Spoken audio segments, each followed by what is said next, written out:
The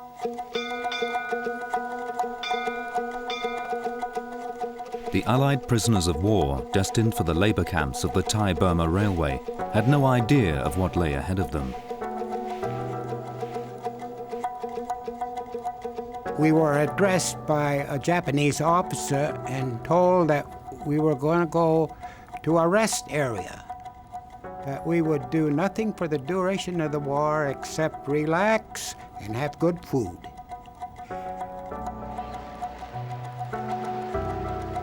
Japanese propaganda films went even further. Prisoners of war were going to a land of milk and honey. The truth did not take long to sink in.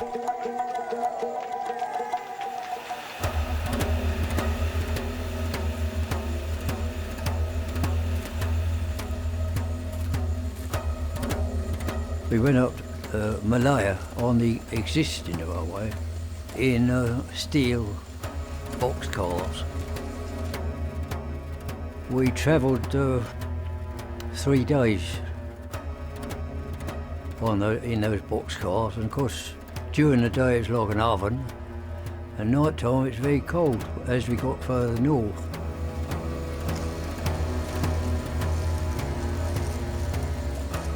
And we finished up at Ban Pong. It was a hell of a stench, was unbearable. The roofs were leaking, there was mud on the floor, toilets weren't built yet, we had to dig around. And that's how we started to build the railway.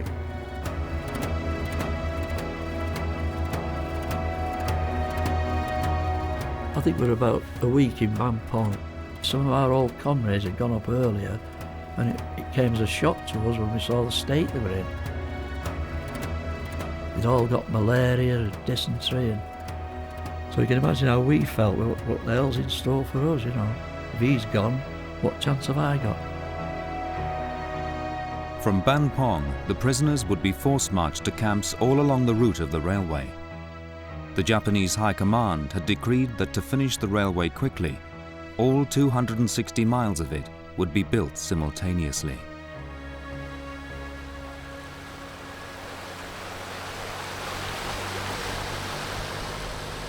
Wherever possible, the Japanese planned the railway along the course of the River Kwai.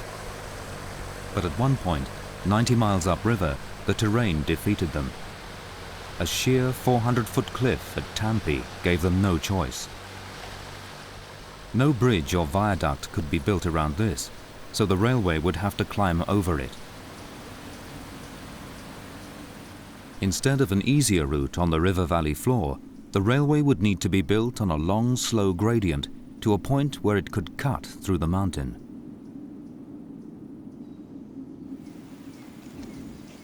This point became known as Hellfire Pass. It's one of the most notorious places on the entire length of the railway. Well, there's a drill hole there on the face, another drill hole in the face.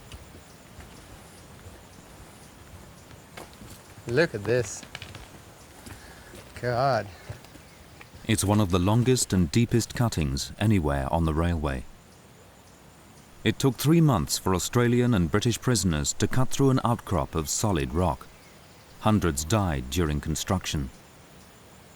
For Bashar, the engineering puzzle is wire cutting and not a tunnel. So, Mr. Sugano, why didn't you tunnel instead of doing this cut?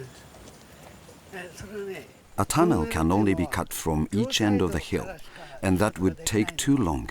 But this was wartime, so we chose to cut through the hill, using all the men, all at the same time. Because a tunnel would only have 2 small entrances, it would restrict the number of prisoners who could work on it. So the Japanese decided to dig down through solid rock for the entire length of Hellfire Pass, employing hundreds of prisoners and completing the work more quickly. The Japanese could afford to make such a cold calculation. There was a huge supply of slave labor. But here, and everywhere else on the line, the prisoners were increasingly sick and malnourished. The consequences were terrible. The Japanese would say, oh no, he's not sick enough, he has to go to work. The Japanese, they would make you work. Literally, they would make you work until you really passed out and fell to the ground. The sick weren't even excused from the exhausting work of stone breaking. When you got all the big stones off and you got roughly a ledge, then you had to get the smaller stones and smash them up into small pieces as a base for the railway. And that was wasting too much time of us that was shifting all the other rocks. So they made us bring the sick out of the camp. We had to carry him out there, sit him in the bloody sun, you know, give him a little hammer, and he was breaking stones all day. And the Jap would be watching them, make sure they did the share. And quite often you'd end up carrying them back dead.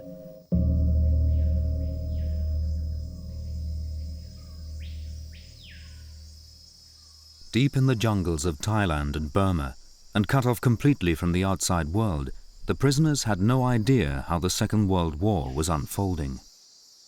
In fact, even as the prisoners started work on the railway, the war was turning against Japan. In June 1942, the Japanese launched an air and sea attack on the tiny Pacific atoll of Midway, expecting, like Pearl Harbor, to take the Americans by surprise.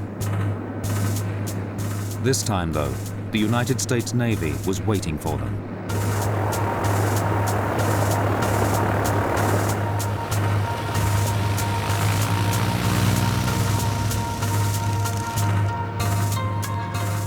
In a fierce battle that raged for 3 days, the Japanese lost 4 of the aircraft carriers that had attacked Pearl Harbor. With their victory at Midway, the United States and her allies were gaining air and sea superiority. Resupplying Japanese troops in Burma was now even more dependent on the completion of the railway.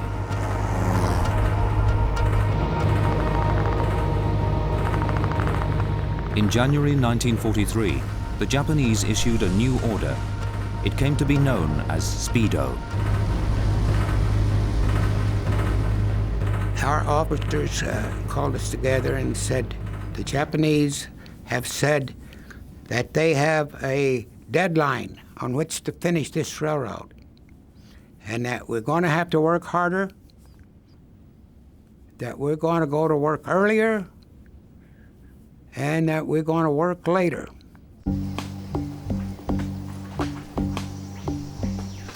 And they used this word, Speedo, Speedo. They began to use that word every day. That word, Speedo, you went to bed with it ringing in your ears at night, you know? This was to be the most deadly period during the railway's construction. Death rates among already exhausted and sick prisoners climbed dramatically as the Japanese Speedo orders were brutally enforced. Oh, it's terrible. It were the engineers who were the real bastards. They were absolute. I would call them animals, because animals are not even like that. Total. Let's put it this way. Providing you could walk, you stand up, and you could lift up something, you were fit to work. Now, whether you're bleeding out of your ears or whether you were bleeding out of someone else, didn't matter.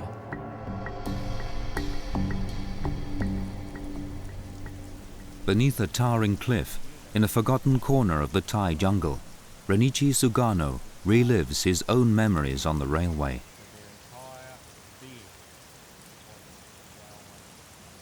This was Takanoon railway camp, as photographed by Sugano himself. Under Sugano's close supervision, an entire cliff face had to be cut and blasted away. Even in peacetime, this would be dangerous work, but it was done during Speedo and in the monsoon.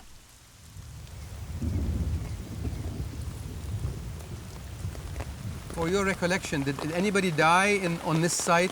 On this? Oh.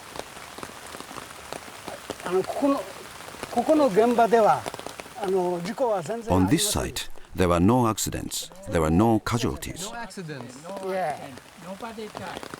Wow. Wow. The Shah is not convinced. I work a lot in mining and tunneling myself, and this work is very, very dangerous usually.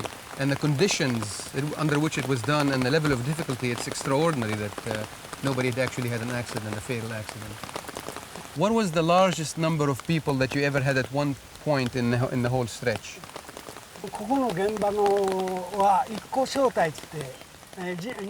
Only a small unit was deployed to this site. There are about 45 Japanese soldiers, and as well as those, there are about 50 Malay miners. So there are about 100 workers working at this site.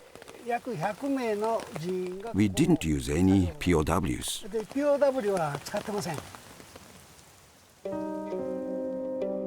But one of Sugano's own photographs hints at a different story. Behind the Japanese soldiers in the foreground are some distinct human shapes, and they appear to be prisoners. Fragments of uniform suggest they might be Australian. So were there prisoners here after all? Sugano himself was never charged with war crimes, and there's no documented case of his abuse of Allied prisoners. But 60 years on, it seems it's still difficult for Japanese veterans of the railway to comprehend what really happened here.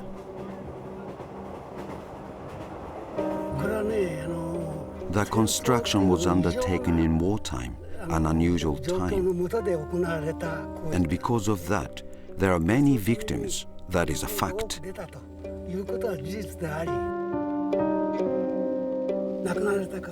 I sincerely regret their deaths. But I think that is the reality of war.